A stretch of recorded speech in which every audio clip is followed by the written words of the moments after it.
हमारा अगला टॉपिक है, बहुत छोटे छोटे नंबर्स के बारे में पढ़ेंगे। इंटीजर तक पढ़ने के बाद थोड़ा सा हम लोग लेते हैं ब्रेक और कुछ नंबर्स के बारे में पढ़ लेते हैं, उसके बाद हम लोग आगे बढ़ते हैं।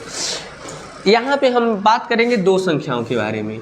एक संख्या जो होती है वो सम संख्या, सम संख्या इन इंग्लिश बात करें तो उसको हम लोग कहते हैं इवन नंबर।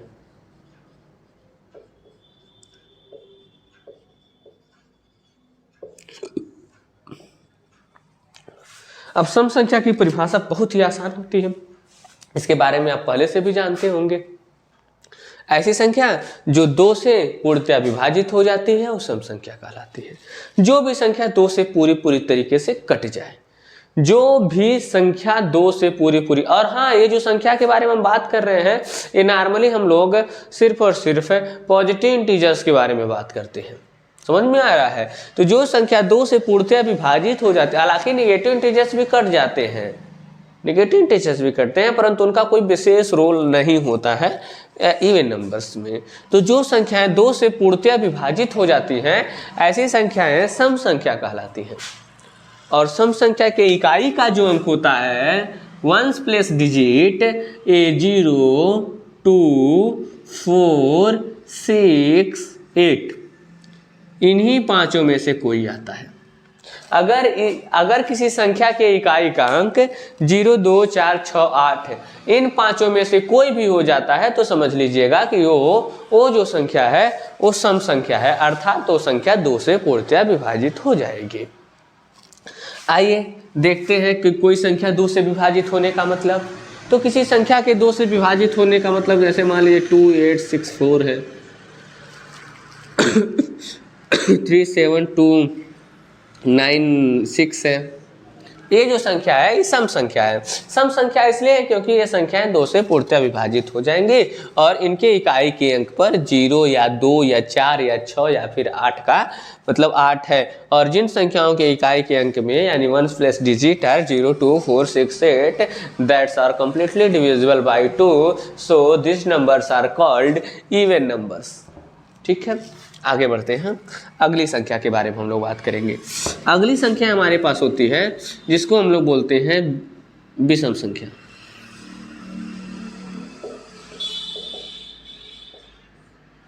विषम संख्या इंग्लिश के बारे में बात करें तो उसको हम लोग कहते हैं ऑड नंबर।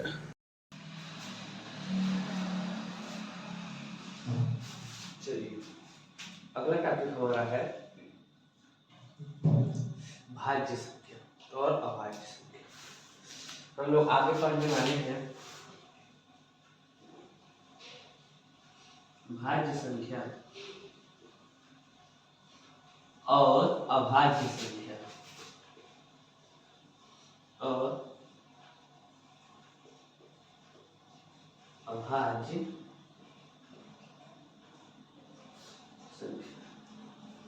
हमारा अगला टॉपिक होने वाला है भाज्य संख्या और अभाज्य संख्या। सबसे पहली बात तो हम लोग ये सीखेंगे कि अभाज्य संख्या क्या होती है। सबसे पहली बात हम लोग सीखेंगे कि हम लोग की अभाज्य संख्या क्या होती है, और जब अभाज्य संख्या हो जाएगा उसके बाद हम लोग सीख पाएंगे, आसानी से हम सीख पाएंगे कि भाज्य संख्या क्या होती है। ठीक है, आइए देखते हैं सबसे पहले अभाज्य संख्या।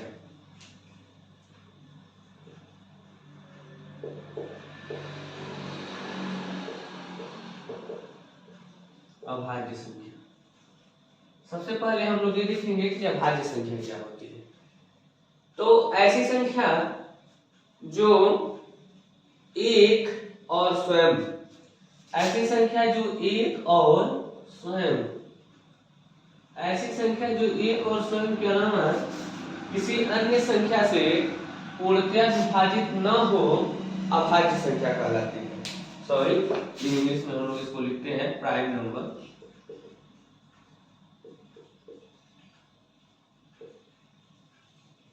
A number which is not divisible by any other number except one and itself. The number which is not divisible by any other number except one and itself is called prime number. ऐसी संख्या जो एक और स्वयं के अलावा किसी भी अन्य संख्या से पूर्णतः विभाजित नहीं होती है, अभाज्य संख्या कहलाती है। ठीक है। अच्छा, आइए थोड़ा सा हम कुछ डिस्कशन करेंगे कि अभाज्य संख्या होती कौन कौन सी है। ठीक है, चलिए तो हम लोग काउंटिंग करते हैं 1 2 3 4 5 डैश डैश। सबसे इंटरेस्टिंग बात यह है कि जो एक होता है एक, ये न ही भाज्य संख्या है और न ही अभाज्य संख्या। बोलेंगे neither prime number nor composite number. One is neither prime number nor composite number. ना ही एक भाज्य संख्या होती है और ना ही अभाज्य संख्या होती है। हम एक को किसी भी कैटेगरी में नहीं रखते। उसके बाद अगला हमारा टॉपिक होता है, यानी हम दो को चेक आउट करें कि क्या ये 1 और स्वयं के अलावा तो किसी से कटेगा क्या। 2, तो 2 एक ऐसी संख्या हो गई, 2 हमारे पास एक ऐसी संख्या हो गई जो 1 से बिल्कुल कट जाएगी सर, 2 से हाँ अपने आप से बिल्कुल भी कट जाएगी, 1 से कट गई, 2 से कट गई, परंतु इसके अलावा 1 और 2 एक किसी भी अन्य नंबर से डिविजिबल नहीं है। और अगर इसके अलावा मतलब 2, 1 और 2 के अलावा किसी भी अन्य नंबर से डिविजिबल नहीं है, तो इसका साफ साफ मतलब होता है कि 2 प्राइम नंबर है। 2 इज अ प्राइम नंबर, 2 एक अभाज्य संख्या है। 2 सबसे छोटी अभाज्य संख्या है, ये भी इंटरेस्टिंग बात है कि 2 सबसे छोटी अभाज्य संख्या है। अच्छा, 2 सबसे छोटी अभाज्य संख्या है, smallest prime number, smallest prime number. 2 सबसे छोटी अभाज्य संख्या है, इसलिए हमने 2 को लिख दिया स्मॉलेस्ट प्राइम नंबर। लेकिन 2 में एक और खासियत होती है। एक और क्या खासियत होती है, दिख रहा है वहां तक? हाँ ठीक है, दिख तो रहा है। लेकिन 2 में एक और खासियत होती है। 2 में वो खासियत ही होती है कि 2 इवन नंबर भी है, इवन नंबर यानी सम संख्या भी है। 2 जो है ये इवन नंबर है और प्राइम नंबर भी है। जो नंबर इवन नंबर और प्राइम नंबर भी होता है उसे हम इवन प्राइम नंबर कहते हैं, इवन प्राइम नंबर।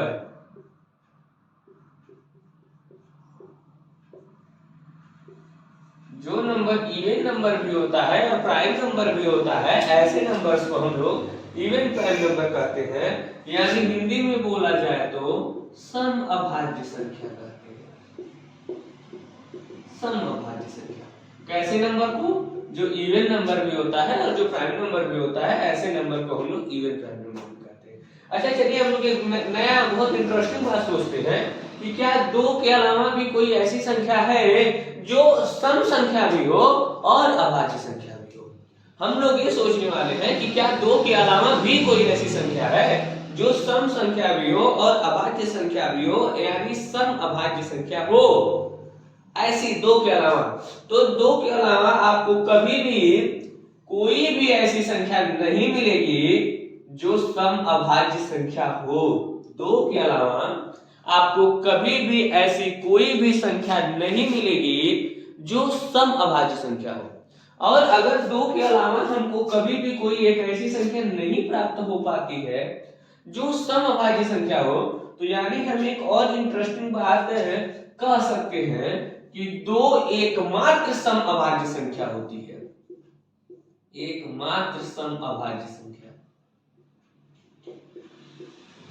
अभाज्य संख्या कौन है एकमात्र सम अभाज्य संख्या? तो कहेंगे 2 है, 2 और 2 एकमात्र सम अभाज्य संख्या है। 2 एकमात्र सम अभाज्य संख्या है और 2 सबसे छोटी अभाज्य संख्या भी है। 2 अभाज्य संख्या भी है और सम संख्या भी है, और अभाज्य संख्या और सम संख्या का मिक्सचर है, इसलिए 2 एकमात्र सम अभाज्य संख्या है। यही याद होना चाहिए आपको। ठीक है, नेक्स्ट हम थोड़ा सा अगले टॉपिक के बारे में बढ़ते हैं। ये रही हमारी अभाज्य संख्या। अब हम लोग पढ़ने वाले हैं भाज्य संख्या। अच्छा ठीक है, कुछ और बातें डिस्कशन कर लेते हैं भाज्य संख्या के बारे में। 2 हो गई अभाज्य संख्या। आइए 3 के ऊपर चलते हैं। 3 1 से डिविजिबल है, इसके साथ साथ 3 से डिविजिबल है, बट जो 3 हमारे पास है ये 1 और 3 को छोड़ करके ऐसा कोई भी नंबर नहीं है जिससे 3 डिविजिबल हो। और अगर 1 और 3 को छोड़ करके ऐसा कोई भी नंबर नहीं है जिससे 3 डिविजिबल हो, इसका मतलब होता है कि सर 3 भी एक प्राइम नंबर है, 3 भी एक अभाज्य संख्या है। अच्छा 4 के बारे में डिस्कशन कर ले। 4 तो 1 से डिविजिबल है, 4 तो 4 से भी डिविजिबल है। और एक इंटरेस्टिंग बात जो हमारे सामने आती है कि 4 1 और 4 को छोड़ करके बीच में एक नंबर आता है 2 से भी डिविजिबल है। और इसके इस नंबर के यानी 4 के 2 से ज्यादा फैक्टर हमको मिल गए हैं। और अगर 4 के हमें 2 से ज्यादा फैक्टर मिल गए हैं तो इसका मतलब है कि सर 4 प्राइम नंबर नहीं हुआ। 4 प्राइम नंबर इसलिए नहीं हुआ क्योंकि 4 जो भी प्राइम नंबर होते हैं उसके सिर्फ और सिर्फ 2 ही प्राइम फैक्टर मिलते हैं।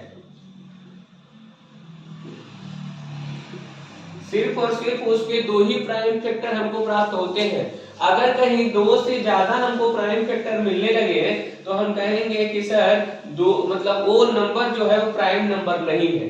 अगर कोई नंबर प्राइम नंबर नहीं है तो फिर क्या है? कंपोजिट नंबर है। और ये जो कंपोजिट नंबर है, इस कंपोजिट नंबर के बारे में अभी हम जस्ट डिस्कशन करने वाले हैं। ठीक है, चलिए। अच्छा कुछ इंटरेस्टिंग बात और हम आपको बता देते हैं। इंटरेस्टिंग बात यह है कि 1 से लेकर के 100 के बीच में 25 प्राइम नंबर है। कितने प्राइम नंबर है? 25। 1 से 100 के बीच में 25 प्राइम नंबर आपको मिलने वाले हैं। ठीक है, बोर नहीं होना है, समझते चलना है, नींद नहीं लगनी चाहिए, क्लास में बैठ करके ये नहीं करना है। अगर आप कर रहे हो तो सरासर गलत है। पढ़ाई में ओनली फोकस पढ़ाई को। कॉपी कलम हो सके तो लेकर के बैठिए, बोलते आना है साथ साथ, मैंने बोल दिया है पहले ही। ठीक है, आगे हम डिस्कशन करते हैं और अगला टॉपिक है हमारी भाज्य संख्या। ठीक है, अब हमारा अगला टॉपिक है भाज्य संख्या। भाज्य संख्या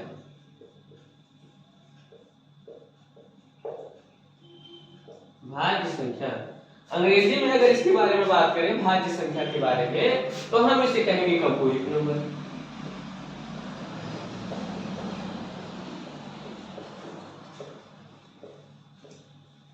कंपोजिट नंबर।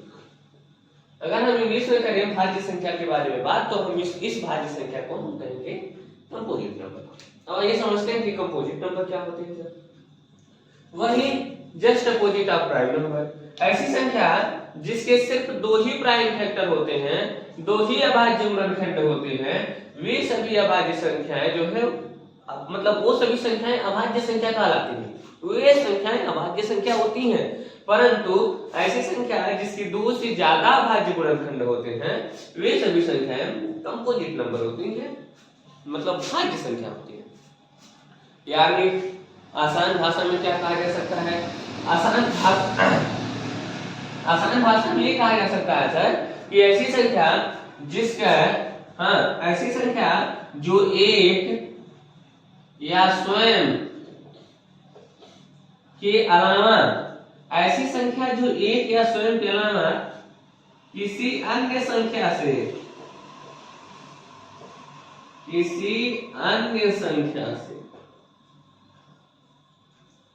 ऐसी संख्या जो एक और स्वयं के अलावा किसी अन्य संख्या से भी पूर्णतया विभाजित हो जाती है वे संख्याएं भाज्य संख्या कहलाती हैं। ऐसी संख्या जो एक और स्वयं के अलावा भी किसी अन्य संख्या से पूर्णतया विभाजित हो जाती है वे संख्याएं भाज्य संख्या कहलाती हैं। ठीक है, the number which are totally divisible by any other number except 1 and itself। ऐसी संख्या जो एक और स्वयं के अलावा भी किसी अन्य संख्या से पूर्णतः विभाजित हो जाती है भाज्य संख्या कहलाती है। The number which are totally divisible by any other number by 1 and except 1 and itself। किसी से भी फिर से अभी मैंने बताया ना कि जब हम 1 2 3 4 5 इसके हम लोग डिस्कशन कर रहे थे, हमने बताया 1 is neither prime nor composite, neither prime nor composite, 2 is prime number, 3 is also prime number, but 4 is also divisible by any other number except 1 and itself। 4 is also divisible by any other number except 1 and itself, so 4 is a composite number। 4 किसी और संख्या से भी विभाजित हो जाता है एक और अपने आप को छोड़कर, और इसलिए 4 जो होगा हमारा ये कंपोजिट नंबर भाज्य संख्या। 4 जो है भाज्य संख्या होने वाली, और जो 4 भाज्य संख्या होने वाली है यही 4 सबसे छोटी भाज्य संख्या होती है। सबसे छोटी भाज्य संख्या यानी smallest prime number, sorry composite number.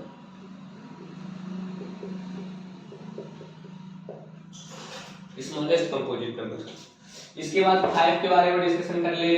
5 is only divisible by 1 and itself, so 6 के बारे में हम लोग डिस्कशन कर लेते हैं। 6 is divisible by 1 itself but also 2 and 3, so 6 is called composite number। चलिए हम आप लोग से एक इंटरेस्टिंग सवाल पूछते हैं, कमेंट बॉक्स में इसका रिप्लाई दीजिए। आपको रिप्लाई ये देना है कि 1 से लेकर तुरंत क्योंकि मैं अभी तुरंत आंसर भी आपको बताने वाला हूं, तो रिप्लाई आ जाना चाहिए। मेरा क्वेश्चन ये है कि अगर 1 से लेकर के 100 के बीच में 25 प्राइम नंबर होते हैं, तो अगर 1 से 100 के बीच में 25 प्राइम नंबर होते हैं तो 1 से 100 के बीच में कितने कंपोजिट नंबर होंगे? तो रिप्लाई कीजिए। Most easiest question I know, जल्दी बताइए। मुझे पता है कि आपका रिप्लाई यही होगा कि 100 नंबर्स हैं और 100 में से 25 प्राइम नंबर है तो 75 कंपोजिट नंबर होंगे, बट इज सरासर रॉन्ग। अरे 1 is neither prime number nor composite number, इसका मतलब टोटल 100 नहीं बचे हैं, ये 99 बचे हैं, और 99 में से आप 25 को सब्ट्रैक्ट करोगे तो 74 कंपोजिट नंबर आपको मिलेंगे। समझ में आया? तो ये नंबर्स होते हैं। अब हम लोग आगे नंबर से हमें उम्मीद है कि आपको समझ में आ रहा होगा, साथ साथ दोहराते चलिएगा, समझ में आ जाएगा। इसकी इतनी आसान से डेफिनेशन है कि ऐसी संख्या जो एक और स्वयं को छोड़कर किसी अन्य संख्या से भी टोटली विभाजित हो जाती है, उस संख्या को हम लोग कंपोजिट नंबर कहते हैं। और जो संख्या एक और स्वयं को छोड़ करके किसी अन्य संख्या से विभाजित नहीं हो पाती है वो अभाज्य संख्या कहलाती है। इंग्लिश वी कैन से ए प्राइम नंबर। ये हमारी संख्याएं होती है। सबसे छोटी अगर अभाज्य संख्या के बारे में बात करें तो 2 होती है, और सबसे छोटी भाज्य संख्या के बारे में बात करें तो 4 होता है। ठीक है, आगे डिस्कशन करते हैं।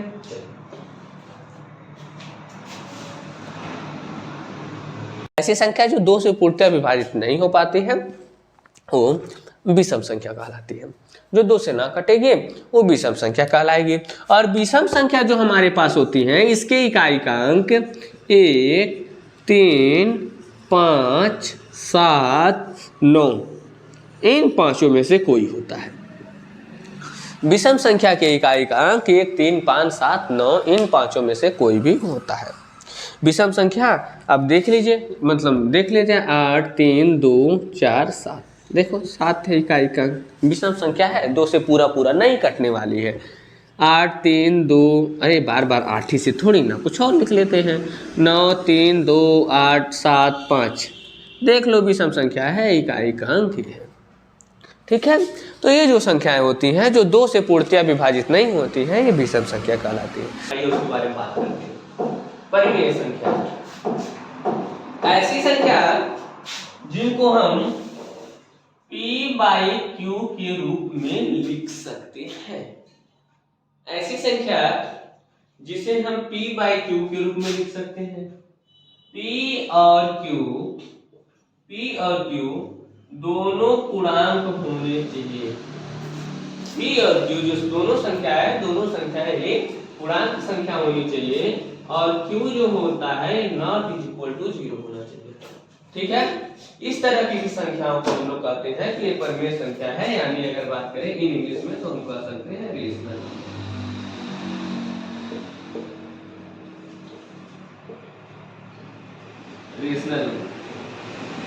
ऐसी संख्याएं जिन्हें हम p/q के रूप में लिख सकते हैं, और p और q दोनों ही संख्याएं पूर्णांक होती हैं, वो संख्याएं, और q वहां पे 0 नहीं होता है, जिस तरह की जो संख्याएं होती हैं वो परिमेय संख्या, English we can say it rational numbers कहलाती है। क्या चीज? ऐसी संख्या जिनको हम p/q के रूप में लिख सकते हैं, q 0 नहीं होना चाहिए, सॉरी p और q दोनों इंटीजर होना चाहिए, और q जो है वो 0 नहीं होना चाहिए। इस तरह की जो भी संख्याएं हमें मिलेंगी वो सभी की सभी रेशनल नंबर्स कहलाएंगी, परिमेय संख्या का। अच्छा, तो हम ऐसी कौन सी संख्याएं होती हैं जिनको p/q के फॉर्मेट में लिख सकते हैं? ऐसी कौन सी संख्याएं होती हैं, जैसे अगर नॉर्मल डिफिनीशन के लिए देखा जाए तो जैसे मान लीजिए 25/8 हो गया, 9/15 हो गया, 2/7 हो गया। इस तरीके की जो भी संख्याएं होती हैं जिनको हम p/q के फॉर्मेट में लिख सकते हैं। लेकिन अभी ये पूरी अच्छी वाली डिफिनीशन नहीं हो पाई है। अभी हम लोग को समझाएंगे कि ऐसी कौन सी संख्या होती है जिनको हम p/q के रूप में लिख सकते हैं, और ऐसी कौन सी संख्याएं होती है जिनको हम p/q के रूप में नहीं लिख सकते। उसके अच्छे से डिफिनीशन बताएंगे ताकि आपको पूरी तरीके से क्लियरिटी आ पाएगी कि हम क्या कह रहे हैं। और p/q मतलब ऐसी कौन सी संख्या है जिनको हम p/q के फॉर्मेट में लिखेंगे। तो अभी जस्ट हम लोग समझेंगे कि ऐसी संख्या जिनको हम p/q के फॉर्मेट में लिख सकते हैं, p और q दोनों इंटीजर होने चाहिए, पूर्णांक होने चाहिए। हमने बता रखा है कि जो भी पूर्णांक होते हैं उनको हम लोग i या z दोनों से डिनोट करते हैं। उसके बाद आता है जो q होना चाहिए, जी 0 नहीं होना चाहिए। इस तरीके की जो भी संख्याएं होती हैं उनको हम लोग रेशनल नंबर्स कहते हैं। बस इतनी क्लियरिटी होनी चाहिए। अभी हम आगे इसके बारे में अच्छे तरीके से डिस्कशन करेंगे। आगे आते हैं अपरिमेय संख्याओं के बारे में। अपरिमेय संख्याएं,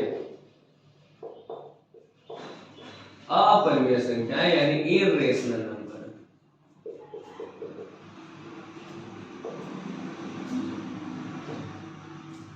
इर्रेशनल यानी अपरिमेय संख्याएं, ऐसी संख्याएं बस same as just opposite of rational number is called irrational number. यानी परिमेय संख्याओं का जो अपोजिट होता है, विपरीत होता है, यह अपरिमेय संख्या यानी इर्रेशनल नंबर कहलाती है। अच्छा, परिमेय संख्याओं के अपोजिट क्या होता है? वही ऐसी संख्याएं जिन्हें हम p/q के फॉर्मेट में नहीं लिख सकते। The number which cannot be written in the form of p/q is called irrational number. ऐसी संख्याएं जो p/q के फॉर्मेट में नहीं लिखी जा सकती अपरिमेय संख्या कहलाती है। अब जब p/q के फॉर्मेट में लिखी नहीं जा सकती हैं तो p और जो q है इनके इंटीजर होने का तो कोई मतलब ही नहीं होता है, q के 0 न होने का तो कोई मतलब ही नहीं होता है। तो सारा मतलब खत्म हो जाता है क्योंकि हम इनको p/q के फॉर्मेट में नहीं लिख सकते। पर एक इंटरेस्टिंग बात यह है कि this is not our real answer. हमको रियलिटी में अगर समझना है कि which number can be written in the form of p/q and which number cannot be written in the form of q, so we have to study about decimal numbers. If you know about decimal numbers perfectly, then you can understand about rational number and irrational number perfectly. Without decimal number you can't understand.